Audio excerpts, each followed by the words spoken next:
So I am Alexis Le Dressay. I'm the creative director and co-founder of Eugen Systems.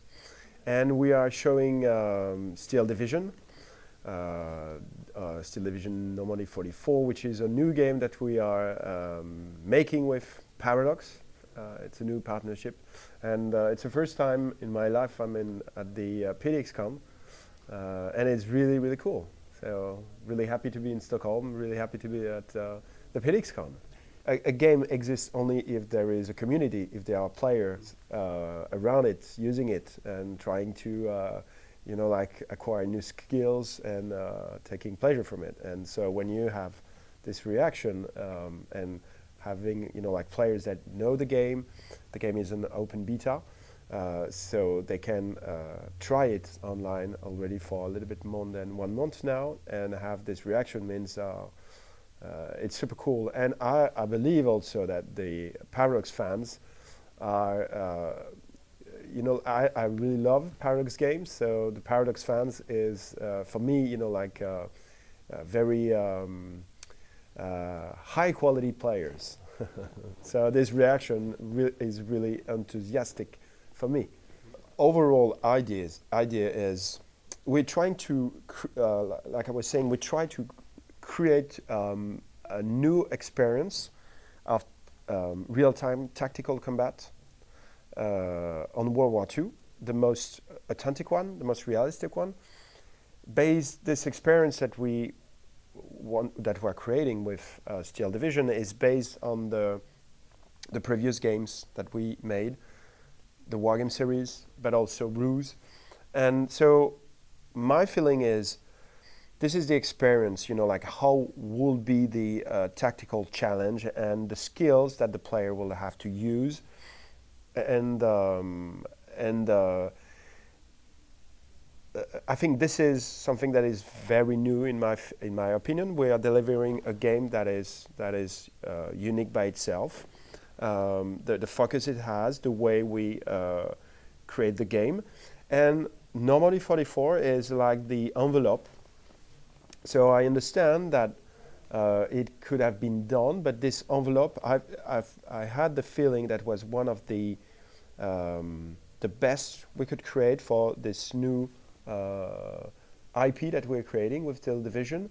And as we are French and we know Normandy, and I had the chance to, to visit the different places where the fights took places. I had the feeling we can, bring up the right tone for it. And I think that what players are asking for a game, waiting for a game, is the experience and very great ambiance and envelope. But what is foremost important is the tactical experience that we are bringing. And that's why I never had any one telling me, like Normandy is boring. In fact, we are bringing up like divisions. Usually they are never depicted in a game. You don't have any division or stuff like this. It's like when you're going to play is whether are you going to play Axis and Allies or are you going to play American versus German. In our game is which division are you going to take and how are you compose your battle group. And the division we have 18 in the game, are so different, which makes, I think, the game very unique. And also the thing of reusing a setting that is very well known is a way to say we're focusing on something different. This should be the very uniqueness of the game, the overall experience, rather than saying, are we going to take a setting that nobody knows, let's say invasion of USA by the Nazi. Oh, it's the first time it has been done. Doesn't mean that the experience is going to be very unique. So that's why I'm very comfortable with the and with the Normandy 44. But when you ask me this question, in fact, I never thought about it has been done so many times. I had a feeling that the tactical experience that we are bringing is something that is missing, and that a lot of players, I hope, would like to enjoy, because you have, like action RTS, or you've got some simulation that are difficult to play, that you cannot really play online, and we are bringing something very different that that probably, or I hope, should correspond for a lot of players that want to have this kind of different experience. Close combat is one of my, I think, main reference. I remember I bought this game when it went out. It was really long time ago. I still remember the box, and I play all the combat, the close combat. It's really a game. I really enjoyed it in so many ways, and my thinking is, Steel Division is like a close combat. It's in the past of close combat, but I had the feeling close combat has some flaws. I used to really like playing with the tanks, but the point of view you had was too narrow to see, like you had your tanks, oh, it has been destroyed. By whom? And another tank that was a different screen. The infantry combat was awesome. It was sometimes difficult to see the hate. You had to do a lot of things with the lines. But definitively, yes, close combat is one of my... it's really a game. I still continue playing sometimes. I'm not totally a fan of the new ones, which it's maybe because, like when you play again a game that you liked in the past, you really see it in a nostalgic way, and you accept all the flaws it has and the limit, because you remember it was at that time. And when there is a modern, which is the same but it's new, you say, well, it doesn't have the nostalgia, and there are some things that you don't really want to see again. So Steel Division has this root probably in close combat, but I think we really reshape some of the things. But the suppression system in close combat was awesome. It has to be, when we create games, it has to be a passion. So, and the passion comes from the pleasure we take from playing. And like, you want to try new things because as a player you say, oh, if I had this, could be awesome, and you want to try it, and then that's why you put it on the game.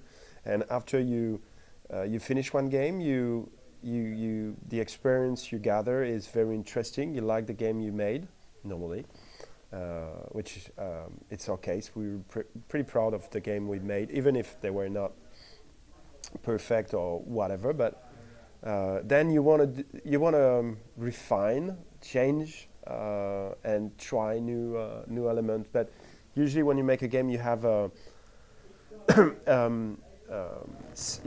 like you want to achieve an experience that you have in your head, like some intuitions or different things like this, and then you will concretize it by, like how you liked a game to behave.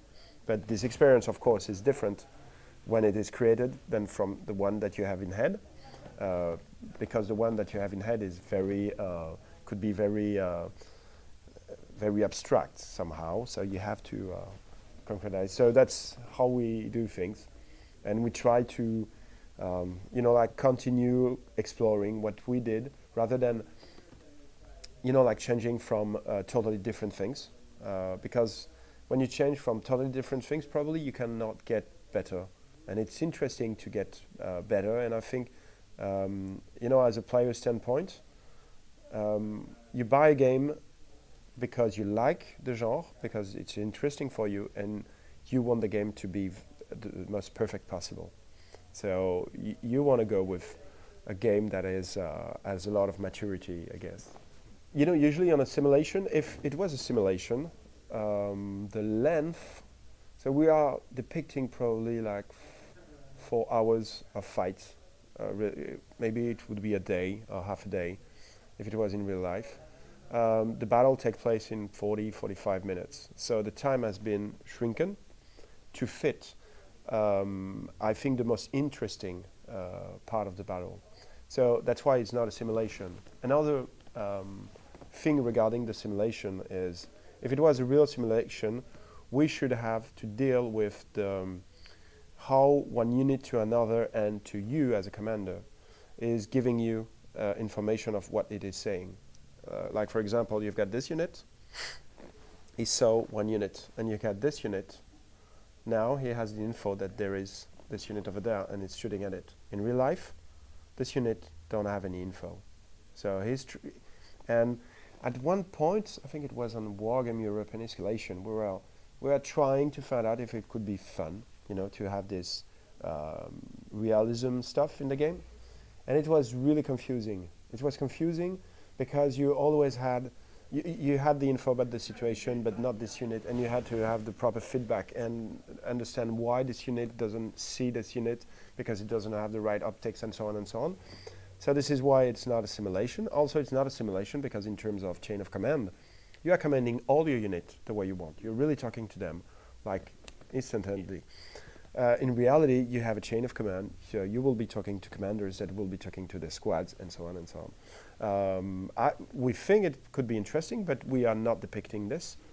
We're shrinking the time to fit, like, I will say, intellectual fights between players, because they have to look at what's happening using clever tactics, realistic tactics, but in a pace that is a pace for a game.